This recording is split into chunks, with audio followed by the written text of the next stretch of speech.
House owning is one of the best ways to build wealth, and this is a basic idea that has lingered on throughout history. In short, the idea is that real estate is a good investment. Subprime lending is a segment of the mortgage market that focuses on giving credit to those lenders who would otherwise probably be denied credit. Thus, the subprime market means that a big group of people who would otherwise be excluded from the real estate market are now able to own their own home, and thus create wealth through this ownership. Loans were made out to people who did not always have the financial income or savings to back up the financing. The loans were sold to other firms who repackaged them and then sold shares of the securities. This meant that the rating agencies like Moody or Standard and Poor's rated the products as something that they were not.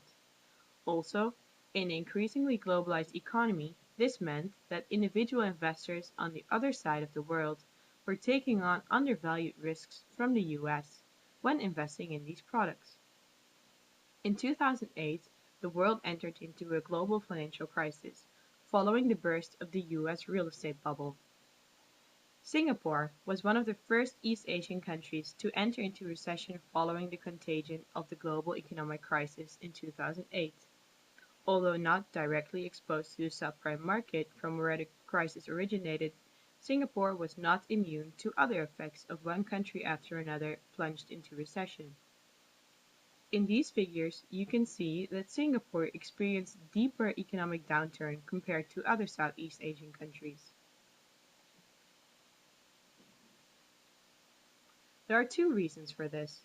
First of all, more than 10% of Singapore's GDP depends on the financial services sector.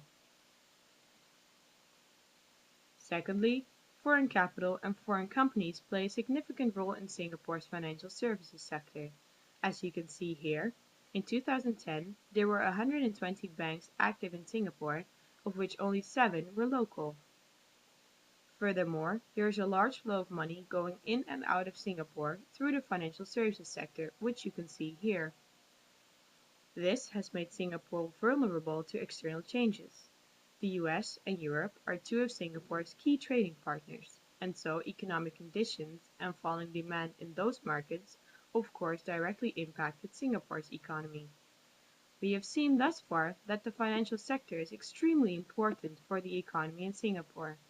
For this reason, we have interviewed an asset fund manager who was working in Singapore during the crisis and in the aftermath to find out how the crisis affected people, but more importantly, him.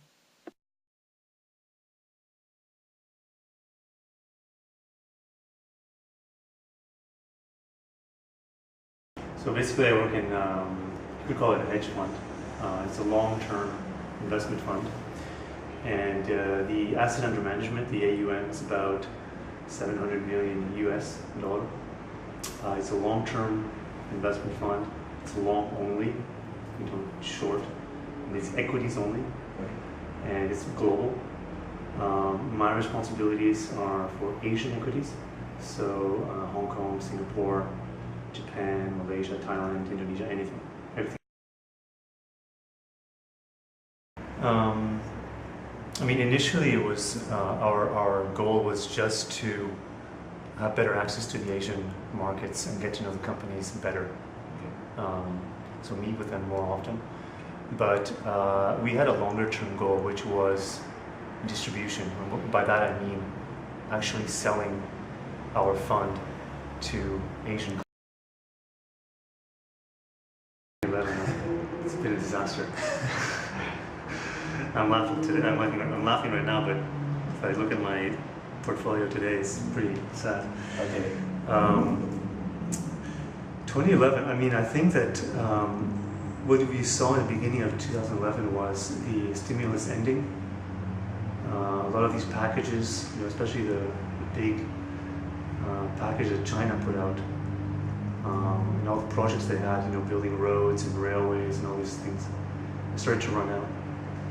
And you had that mixed with inflation fears, because a lot of the economies actually did rebound quite well, especially in Asia. They rebounded so well after the crisis that actually the governments needed to reverse what they had done at the beginning and then start to tighten. So it's kind of, I don't know, it's kind of like, you turn on the tap, cold water, and then it's too cold, and then you have to turn on the hot water, and the government is just, playing around with the taps. Yeah, basically our fund, every fund hits a breaking point and a break-even point. And at a certain point, the asset under management becomes too small, and you need to reduce your fixed cost base. So our team was still too big. We had to let some people go in Europe. We closed the Spanish office. We only had an office left in Geneva and in Singapore. And it reached a point where we had to say, listen, the Geneva office is our headquarters, we're not going to close that down.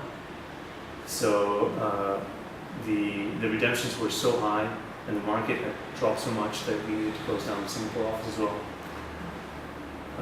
And we let go some people here as well.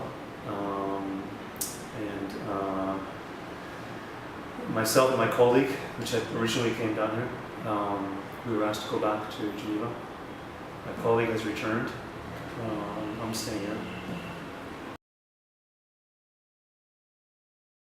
I would say there's two aspects. One is a direct kind of measurable material aspect, which is the salary cuts.